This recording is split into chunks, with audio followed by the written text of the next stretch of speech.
पता नहीं सपना देखल बनी। आज की बाद ही घर एक में ना रही बटाई। अब तीनों भाई जागल हम से काना फूसी हो गई। किनारे जाके दूर अपने में बतियावत सो कि आखिरकारी गड़बड़ी कहाँ से हो गई। भैया सवेरे सवेरे बरंगा कहे गई बा, बहु जइयो नहीं के सूत के उठल। बिरहा में तर्ज बदल गई। 200 रुपया का पुरस्कार हरिंदर यादव जिला पंचायत सदस्य के प्रत्याशी वार्ड नंबर 17। 200 रुपया का पुरस्कार बा भैया के बहुत बहुत नमस्कार बा, बहुत बहुत प्रणाम बा। तरज बदल गई कवन तरह जाई। माई बहन लोग शादी ब्याह के अवसर पर बारात में जब दुआरे पर तिलक चढ़ेला चाहे बारात आवेला तो तिलकहरुन के बरतिहन के देख देख के गईबे करेली सो। गाड़ी गावे वाला मेहरारू एक आदमी के देख लेली सो तो बड़ा ऊनच ऊनच गावेली सो। के हो अगुआ के। अगुआ ऐसे जंतु का नाम है भाई साहब। शादी तय करा दिया, अगर बेटिया के यहाँ जाएगा तो बेटिया पूछेगा भाई साहब उड़ंतु चलेगा कि चरंतु चलेगा कि कुदंतुए चल जाई। रुका हो भैया आधा मिनट तनी तो हम लोग ले सियलो मत मन परा दिया। अबे अगला महीना नेपाल में बिरहा रहा हमारे एक मित्र है प्रमोद यादव सांसद मरचरवा के नेपाल में। तो गली जब बिरहा गावे तो एक दिन पहले पहुंच गई जब साझी का होटल बुक करा दिया ना। कहना भैया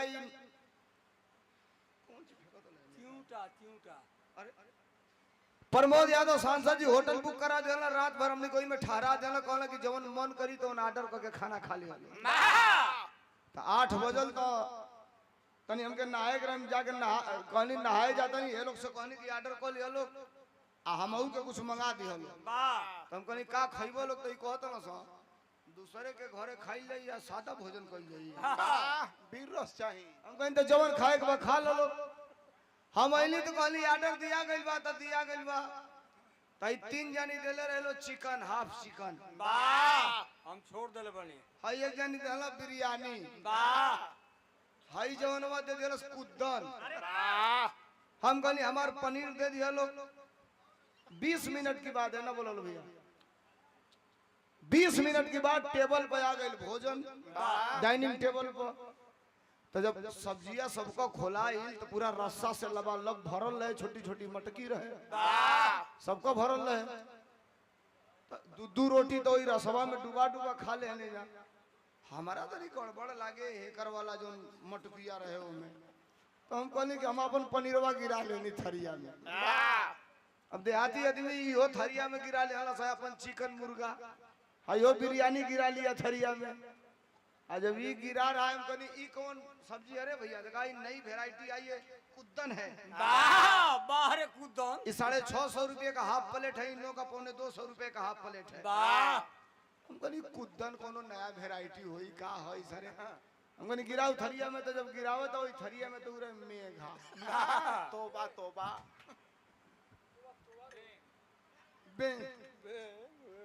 गोड़वा काट के खिया निकाल के पेटवा में से निकाल के झुरवा दो।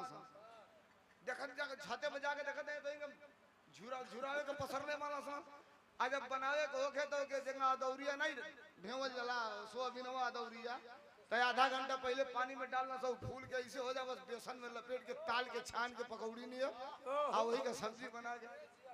हम कहली का है तो कहता है कुद्दन है। हम कहली असली का है। तो जब निहारत रहे खोल के इतना उल्टी कइलस कि कुल जानी के खाना नाश हो जाए। अब इनो के मन पड़ा था कुद्दन। 100 रुपया का पुरस्कार वर्मा कंस्ट्रक्शन डायरेक्टर गजेंद्र वर्मा जिगनी बड़ा गांव बलिया की ऐतिहासिक धरती से भैया के नमस्कार प्रणाम है। आप सबके नमस्ते प्रणाम। हमारे बिरहा कहाँ पहुंचल क्योंकि याद हो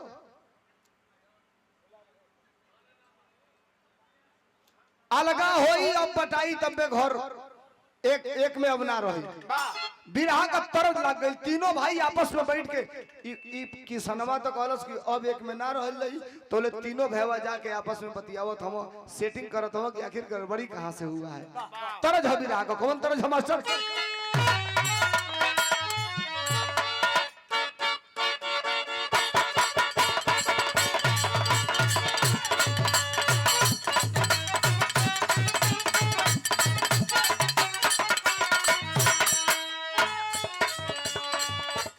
ऐसा माई बहिन अगुआ के देख देख गावे ला लोग।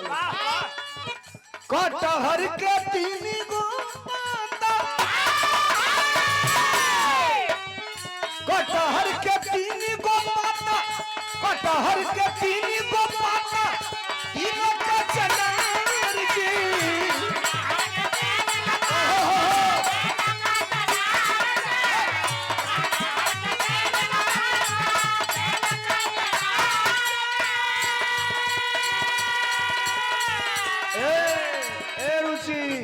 पकिया गावरी से जो उनकी चौकट में दांत ना रहेला। कटहर के तीन गो पाता, कटहर के तीन गो पाता, तीनों का चनार जी। अगुआ का तीन बहिनिया, अगुआ का तीन बहिनिया, तीनों का तीनों फिरार जी।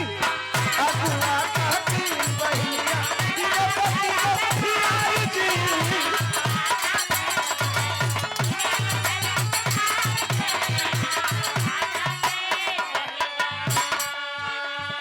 विरहा बड़ी सीरियस हो जाएगा और इस विरहा में मैं आप सबसे कह रहा हूं, एक सवाल रहेगा, उस सवाल का जवाब आप सबसे मांगूंगा। जितने लोग विरहा सुन रहे हैं आप सबसे दिमाग लगा कर सुनिएगा।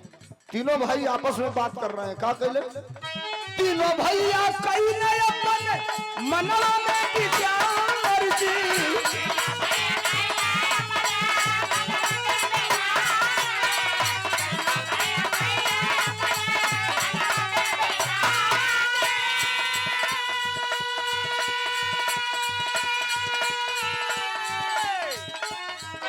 तीनों भैया कहीं अपने मनवा में विचार जी। जुगती नहीं लगाई तो, जुगती नहीं लगाई तो मोर भिखारी परिवार जी। जुगती नहीं लगाई तो मोर।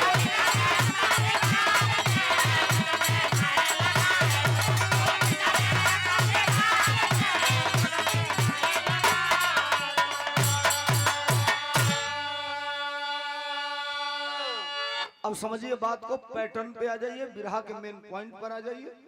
तीनों भाई आपस में बात करते हैं। हिनके बैठावा लो भैया, केहू मर्द होके तो हिनके बैठा दे, खड़ा मत होके दियो, उनके बिगड़ जाई विरहा। इतना मेहनत से चले लाइल बनी विरहा, एमे बीच में दो चार जनी स्क्रू ढीला वाला आ जाला, हो जाला गड़बड़ काम। तीनों भाई आपस में जाकर के बात कर रहे हैं कि आखिरकार गड़बड़ी कहां से हो गई भैया। जौन भैया हमन के बेटा जैसन मानव भैया अलगा होके के काहे कहता ना। किसनवा ऋषियाइल बा, पंचवा पहलवानवा से पूछलस, हिरौआ से पूछलस कि तोहनी से कोनो बात ना भइल हो, तो कहलस ना बात भइल। तोले पंचवा कहलस चलो सब भाई के लगे अइला सा। आगे कहलस ए भैया अगर कोनो गलती भइल होगे तो मन के क्षमा चाहत नहीं जा, गलती के क्षमा कर दो, लेकिन अलगा होके के मत कहो। किसनवा खटिया पर से उठत नहीं के, खटिया पर से कहता कि हम जोले मर जाई तबले हम अब एक घर में ना रहब, ऊपर से उतरब कब्बे कि जब अलगा हो जाई तो। अब 2 मिनट पंचवा सोचलस, कलस के भाई सुनो, देखो आधा घंटा हो गई तार चिरौरी करतनी जा कि मान जा, तू कहतल कि ना मानव अलगा होई, तो चलो हमनों का तैयार मानी जा कि अलगा होई। ले अब बांटो। किसनवा वही खटिया पर बैठल, कलश कौने का बटाई, कलश तू ही के बांटे के बाद तू ही मालिक हवा बांट दो। अब किसनवा लगल गुणा भाग करे कि जौन खेत गोइड़े बा वो खेत में कितना के दिया, तोले पंचवा कलश के सुना ये मर्द तू नहीं बटाई तो जरूर, घर बांट देबो, क कोठरी के मिली, खेत बांट देबो, रुपया पैसा बा ऊ बांट देबो। एगो चीज है घर में ऐसन बा जोने के हम ही जान तनी आ ऊ बटाइए ना पाई। बस किसनवा फिर तनी टाइट भइल, कलश कौन चीवा ना बटाई रे, ते कुछ ले आओ के हम बांट दे 4 हिस्सा में। कलश हम गारंटी देतनी कि तू ओके बांटिए ना पाइबो, बटाइए ना पाई। तो किसनवा पूछलस कि का हो कि ना बटाई, तौले ही पंचवा भैया बतावत विरहा के टेरी में का बतौलस।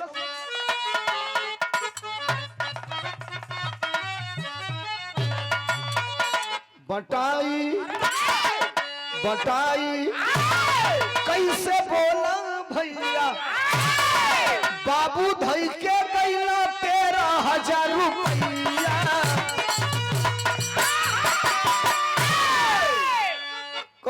ए भैया बाबूजी की मुअले 8 महीना भइल, वाह तू तो खेती बाड़ी में व्यस्त रहला, बाबूजी मर गई ना, काम क्रिया बीत गई, तब बाबूजी का एगो लोहा का बक्सा रहा, उ बक्सवा के हम खोलनी तो 8-10 गो धोती, 4-5 गो कुर्ता वाह आ नीचवा 100 का गड्डी नोट मिलल, ओके गिननी तो 13,000 रुपया भइल, वही धैले बनी 13,000 बा। वाह तब तोले किसनवा को लिया वो पैसा हम बांट देब 4 जगह। कलश ढेर होशियार मत बनो, उ रुपयावा 4 जगह बटाइए ना पाई। वाह कलश कैसे ना बटा पाई, तो कलश की 4 जगह 3-3 हजार बांट देबो तो 12,000 हो जाई। सुनी हलो बिरहा, 1,000 बची, 1,000 में 200 4 जगह बांट देबा 800 हो जाई, बच जाई 200। आ 200 के 4 जगह बांटे खातिर फुटकरा के 4 गो 50 टकिया करावे के पड़ी, तबे उ 4 जगह बटा पाई। आ हम चाहतनी कि बाबूजी का नोटिया फुट करावे के न पड़े, वही नोटिये में से सबके बटा जा। अब किसनवा कलस तनी कहीं झुरावत तलस, हमके भरमावत तलस, केतनो कुछ करबा से अलगा होई, कलस अलगा होके अब तू कहबो करबो तो हमनी के एक में ना रहल जाई, लेकिन बड़ भाई बाप समान होला। अब तो अलगा होकबे कइले, एगो अंतिम निवेदन बा, कहत हाथ जोड़ के कहीं तो किसनवा कलस कहू, तो कहलस एगो काम कर, हमनी के चारों भाई चल जा कमाए। ऊ कलस काहे खातिर, तो कलश कमा के चारों भाई 3,000 रुपया लेके आवल जाई। अब बाबूजी का रुपया बा 13,000 आ 3,000 मिला दे तो हो जाई 16,000। आ जब 16,000 हो जाई तो 4,000 4 जगह बटा जाई। अब किसनवा वही खटिया पर से उठल, पंचवा के गलत तू कमाईबा रुपया, सवेरे एक थरिया हुरे ला, जाके दिन भर पंचायत फरियावे, आज ले को चौनी कमा के ले पहलवानों के गरियावता, हीरोओं के गरियावता, कौनो कुछ बोलत नहीं खसा। कहला से देखो गोबर फेंक दिए, गेहूं का माटी ढो दिए जाई, धान गेहूं काट ले जाई, लेकिन कमाइल जरूर जाई। अब आवेश में किसनवा उठल, बिना दतुअन बरस कैले, गुस्सा में आदमी कबो कबो गलती काम कर देला, बिना दतुअन बरस कैले चारों भाई चलल सा, तो ले किसनवा घर में आइल, अपने मेहरारू से कहता देखियो घर संभरियो, चल तनी रुपया कमाए 3,000, वो 3,000 वह हम ही के कमाए के पड़ी, इस सारे कहा कमा पैया सावर ना सही तीनों। चारों भाई चल जाना 8 बजे, चल चल चल चल चल चल चल चल चल आगे बढ़लन। जब आगे बढ़लन तो सूरज भगवान का उदय भइल, कपार पर घाम पड़ल, चैत का महीना, तो जितने तेज प्यास लागल उतने तेज भूख ही लागल। सुनी हेलो, मैं छोटा कलाकार हूँ बिरहा जगत का, लेकिन टेक्निकल बातें बहुत बड़ी करता हूँ साहब, गारंटी के साथ कह रहा हूँ, सुनिए हमसे। जितने तेज भूख लागल उतने तेज प्यास लागल, न कुछ खाए के बा न पानी पिए के बा। तवले जात रहना सा तो देखना सा एगो किसान पानी चलावत रहे नारी से अपनी खेते में, गेहूं में इतनी घड़ी तो डिलीवरी पाइप बा, पहले वो नारी में पानी चले, बस चारों गइला सब बैठ के अंजूरी से पानी पियल चालू कर दिया सा। तो ले किसनवा का नजर पड़ल, किसनवा का नजर पड़ल तो एक जगह नरिया फूट गई है, पनिया दूसरे के खेते में बही के जात रहे, बस किसनवा धोती खुटियौलस, वही नारी में लात डललस, अब मटिया काट के मेड़वा बांध दिहलस। आ इतने में जौन पनिया चलावत रहे किसनवा ऊ आ गई, तो ऊ कहलस ए भैया बड़ा बढ़िया काम कइला, हमार 2 घंटा का पानी बचा दिहल, कहाँ घर ह कहाँ जाता लो, तई कहलस हमन के चारों जानी भाई हई जा रुपया कमाए जाता नहीं जा। तो ऊ कहलस कि भैया हमारे लगे रुपया तो नहीं खेत हम लोग के दे ही, लेकिन हई 1 किलो सतुआ बा अपने खातिर ले आइलनी, हई सतुआ ले लो, कहीं भूख लगी तो सान के खा ली हलो। अब हई तक किसनवा को गमछी फैला के सतुआ लेके अब बांध के पीठी पर लटका लेता, इहो नहीं के कहत कि 12 बजे तक चलो सही गमछी में सान लिहल ना खा लिहल ना। आगे बढ़ल तो ले तीनों से कहता देखला सा कमाइल बुद्धि रही तो ना कमा ले रहता लो। तीनों जानी वालों ने देखा अकेले बुद्धि से हम कमा लेनी 1 किलो सतुआ अब फाटा था तीनों भाई मुंह गिरौले हम आगे बढ़त हमन बिरहा का तरज बदल गई इ तरज बिरहा जगत के कलाकार जब मंच पर खड़े होते हैं तो कहते हैं इस धरती पर कोई रामदेव नहीं होगा कोई बुल्लू नहीं होगा 2-3 को तरज जाने ला सकवैया वही के कह ना सकी झूलनिया कह गुजवा टूटल हो राजा अजवनिया में गड़िया छूटल हो राजा एकरी बात कुछ ना रामदेव के ना होई बुल्लू ना होई नहीं साहब बिरहा में सबसे पहली महिला जो बिरहा गाने आई आप लोग जानते हैं उसका नाम क्या था उमा बैरागन प्रयागराज की रहने वाली थी आज हम मेहरारू आइल बिरहा में बिरहा गावे तो बुल्लू उस्ताद कहला हम बिरहा ना गाई ना ना काहे धर्म नष्ट हो जाई हमार मेहरारू से बिरहा गाई कहला जौले जियब तौले मेहरारू से बिरहा ना गाई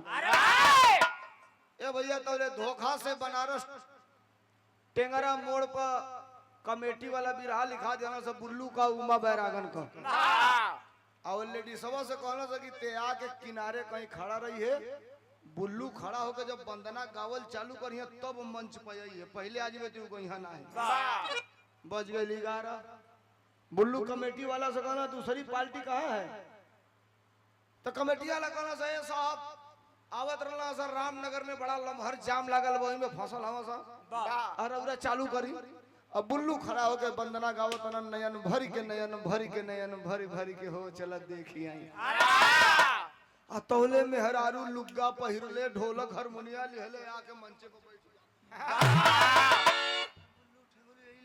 कहला साला धोखा कह दी हमरे साथ है कहे मर्द से बिरहा ई मेहरारू लेके आई गए अब हर लेडीज तोले है हर मुंह का के गावे लगल तोले पब्लिक खड़ा भइल कहल मर्दवा बुल्लू भैया अरे जैसे रामदेव के चापेला वैसे मौगियों के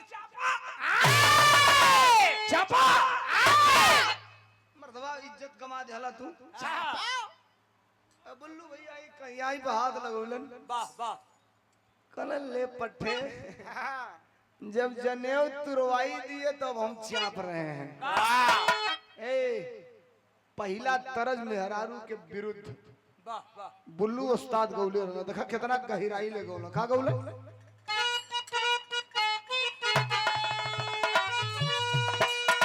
काला किए होयल बेली तुहरी ए होयल बेली तुहरी अरे खोइसवा में भेली तनी मंगनिया कैदना आ हमके चल जाना पुरनिया तनी मंगनिया कैदना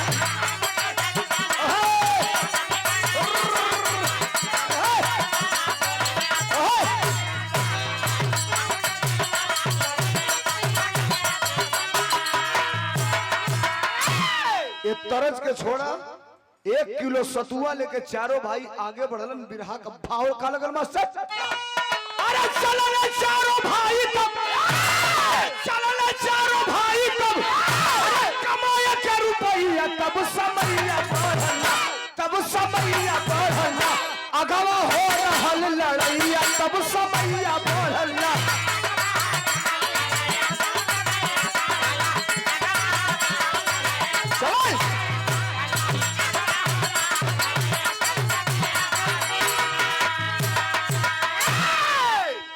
चल भैया भूख लागल बा तीनों भाई चारों भाई के सतुआ खात नहीं खस चलत गए से दोपहरिया हो गई आज जब खड़ी दोपहरिया भइल इतना पंच बिरहा सुनत हो लोग तनी सुनियो लोग बिरहा का मेन वैरायटी आवे जाती है एगो बगीचा बा एगो बगीचा बा ओ बगीचवा की यारी 10,000 का भीड़ लागल बा ई चारों भैया गइला से कहला से देखल न कैसन भीड़ है गइला से तो पूछला सही कैसन भीड़ है तो एक आदमी कहल कि कुश्ती होता एगो पहलवान बा जो अकेले 18 जोड़ कुश्ती पटक देले बा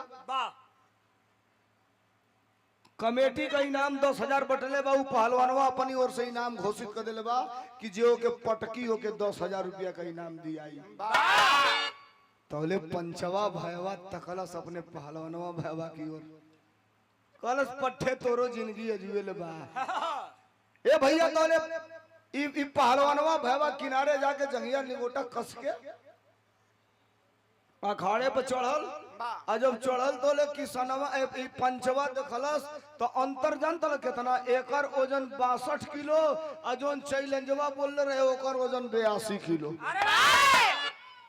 आई बड़ा 6.5 फुट का ई हमरे नियर बटखरी भर का जवान वाह 4.5 फुट का वाह पब्लिक देखल तो गलत देखो हई ससुर आ गई ना 18 जानी के तो नचा नचा के फेंकले बाई नहु के मारी के झापड़ लोट दी गइल हाथ मिलावे तो ले वो झट करलस पब्लिक हल्ला करे लगल वाह तो ले चिल्लाइल गलस किसी के शरीर से किसी के ताकत का अंदाजा मत लगाओ अरे वाह ठीक बात तू 18 जानी के पटकले वाला हमहू को पटक दिया लेकिन हाथ हवा तो मिलावो हाथ मिल गई 5 मिनट के बाद कुश्ती का ऐलान हो गया वाह गइल किनारे तनी दंड बैठक मरलस सोरो सपाट खींचलस मार के जवाइले साहब वर्जिश एक ऐसी चीज है पश्चिमी चंपारण का रहने वाला बेतिया का रहने वाला गरीब बाप का बेटा 5 कट्ठा खेत नहीं है 5 कट्ठा खेत नहीं है गरीब बाप का बेटा साइकिल लेकर के बाप चलता था और अपने बेटे को सड़क पे दौड़ाता था और आज दुनिया उस बेटा को सलाम कर रही है नाम है राजा यादव आप देख रहे हैं बिहारी टाइटन के नाम से वो मशहूर है वाह बढ़िया टी शर्ट पहले के ना रहे साहब और आज डिफेंडर गाड़ी से चल रहा है मेहनत का नतीजा है गैल किनारे सोरो सपाट को कहते नहीं सुनी लोग पब्लिक बैठल है कुश्ती देखे खातिर और रेफरी फिसिल बजौलस आज जब रेफरी फिसिल बजौलस तब टेक्निकल चीज है ये हम कहीं लगी जो हम बताई ना टेक्निकल यह चीज हमार खूबी है देखो बड़हल पहलवान बा ओके छोटहन पहलवान से हाथ मिलावे खातिर ऐसे निहुरे के पड़े अरे वाह अब हेंगना ने मिलाई हाथ छोट पहलवान बा तो से हाथ मिलावे कैसे निहुरे के पड़ी तो जो निहुर के हाथवा मिलौलस रेफरी भीसिल मरलस तो ले हाथवा छूटते ही छोट पहलवान हाथ से आके आहे हाथ डूबते वाह अब छोट बा भूल भूल निकला था तो ले मरलस एक के झापड़ बड़का पहलवान नहीं मल पट्टे पर मरलस तो ले भगत चारों खाना वही पर अखाड़े पे पसर गई जनता ताली बजौलस हो गई कुश्ती ये सारा ही लड़े वही पर बड़का पहलवानवा ऊपर से वाह हेंगा चढ़ी गई एक चीज और सुन लीजिए बिरहा बड़ी टेक्निकल चीज आपको सुनाऊंगा जो ही ऊपर से ना छपले बा अब जनता हल्ला कर दिया कि पटक पटक पटक पटक लेकिन ऐसा पहलवान अगर होशियार होई तो नीचे पटकाइल बा तो या तो ओकर हाथ ऐसे सीधा रही वाह अखाड़ा पो और ना तो ऐसे करके सीना के नीचे दबोले रही वाह वो हाथ दे ही ना जब दे दिहलस तो पटका जाई रान टाइट हो ई ऊपरा वाला बड़का पहलवान हुमचता 5 मिनट हुमच लेहलस तब तनी अपन शरीरिया जो ही ढीला कैलस वाह तोले हई गदोरिया जमीनिया पर खड़वा पर लगा के साकर नियर 6 इंच लेके उठल इनके साकर जगह ना उठेला 6 इंच लेके उठल अभी सोचलो सरे साला ये तो ताकतवर है देखने में भले ही छोटा है तो ये सोचलो कि हेंगा तनी करवट के हम फिर से दोबारा उठ के मारी एक झापड़ जो ही तनी सा उठल तो ले ही उठल हेंगा मारे गई ना तो ले हई हथवा हई गटवा दोनों हाथ है ध वाह ए रुचि ये कुश्ती लड़ल होई वो बुझ गई होई कि अगर कान्हे पे हई हाथ पड़ गेल ते पर से कौन दाव लोही वाह और वर्जिश एक ऐसी चीज है रियाज एक ऐसी चीज है रियाज सुना लो 50 किलो का लोहा का बटखरा दिया जाए तो एक हाथे उठा ले वो वाह अब 50 किलो का सीमेंट का बोरा कहल ना कि एक हाथे उठावा तो ना उठी जानते हैं क्यों अंतर क्या होता है घनत्व का अंतर होता है वाह अब 1.5 ले पड़ी पड़ी कोई जनी बिरहा गाओ तो बुझिए ना पहलू के कर मतलब का होला घनत्व का अंतर होता है रोज का रियाज बाय के डम्बुल भजले के लेके उठल आ हेई पे जब दाव पर चढ़ल ना तो दू बेर रहेगा हम चौलस वाह ए भैया जब एक बार हम चौलस दू बेर हम चौलस जनता कहला सरे सारे छोटकों में दम बा कई गोरी सियाई लगा सकी 18 जानी के पटकले बा कर भोंजे के पटकी वाह जब दू बेरेंगा उठौलस तो ले तरतर तरतर जनता ताली बजौलस कमजोरो आदमी के लोग हिम्मत देला तो ओकर ताकत बढ़ जाला। आ जब दू में एंगा उठौलस, जनता ताली बजौलस, हल्ला बोललस, तोले एक नचा के वही पर मरलस, गिरला धोबिया पाट दाव लगल, एंगा बहुत दे बड़का गिरल वाह आ खड़वे इतना फाट गइल आ तोले कूद के सीना पर बैठ गइल छोटका पहलवान। किसनवा किनारे बा, चिल्लाता वही जैसे अरे भागा उतरी है बात कबले के जबले रे फरिया भी सिलो बजाई तबले। अब रेफरी भिसिल बजौलस, कुश्ती हो गई। 10,000 इनामी मिलल, 10,000 20,000 और थोड़ा सा अब डायग्राम चेंज हो रहा है बिरहा का, लेकर के 20,000 रुपया आगे चलते हैं। तक किसनवा कहलस अब तक घरे चले के, तब पंचवा कहलस ना भैया घरे ना चले के, दू जानी तक कमा ले हनी जा, दू जानी और बचल बनी जा, इहो दू जानी जो ले ना कमाई ले तो ले घरे ना चले ले। अब आगे बढ़लस, अंजाम का निकलल मास्टर। अरे कुश्ती पटक के जीतने बहुत इनाम हो, आगे बढ़ल संबर को चलत रहल काम हो।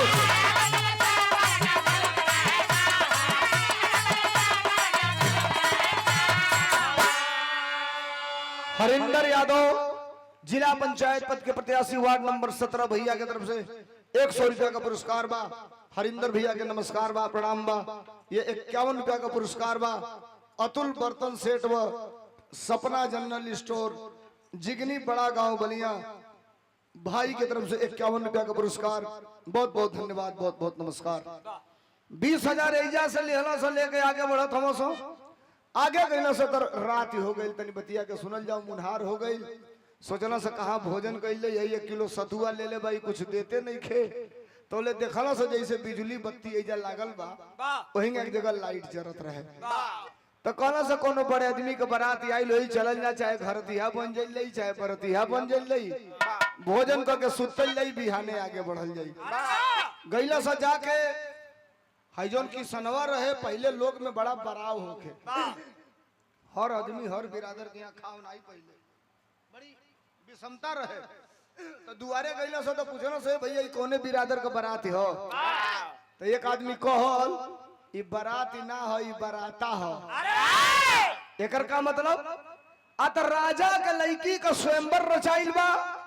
राजा कहले वाला हमार बिटिया जकरे कटाई में जयमाल डाल देई, वही से हम अपने बेटी के बियाह करब, आधा राजपाट दे दे। 3 गो भैया कहत न सो कि राजा के लड़की से बियाह रजवे न करी, तो हमनी के काले हो देखबा, हमनी के भंडारा की ओर चलल जा। अभी जाए लगना से भंडारा की ओर चारों तोले हीरहुआ जोन भैया रहे, वो सोचता कि टराई करने में साला क्या जा रहा है, भोजन तो आधा घंटा बादो किया जा सकता है, एक बार टराई किया जाए।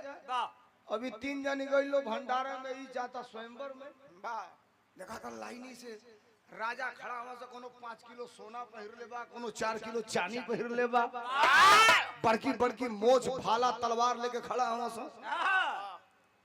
तो बीचे में ना खड़ा हो, ना तो कोनो पूछ दे कि ते कौने देश का राजा हो, तो हम का बताई।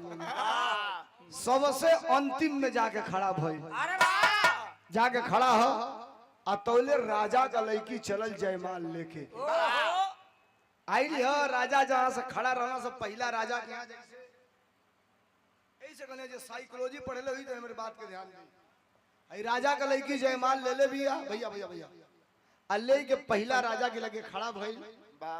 तो पहलका राजा बुझाता कि बस अब हम ही के पहिराई, अब हमारे से बियाह होई। अब बगलिया ला जो करे रहे, अगर 5 एगो समान बा, 5 आदमी चाहे वाला बा, आई हो जाओ कि 1 आदमी के मिली तो 4 आदमी के चेहरा का एक्सप्रेशन बिगड़ जाला।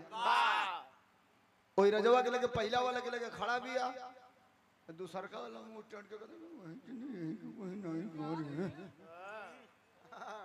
आई जब ताकत आ ओकरी और कि अब तो हम तो पहनावे ही जाती है, ओकरी तक जरा त नहीं कहै देख जरा त नहीं भले बुढ़ा गल बन तक आ गई। आज जब राजवा का लड़किया ये दोनों का मुंहवा देखतिया, को दिया इन दोनों का जनरेटर खराब है, इसे आगे बढ़ो। अब तीसरा चौथा ये सोचलस कि एक बार सगरिन के देख लें जो सबसे बढ़िया होई बा वही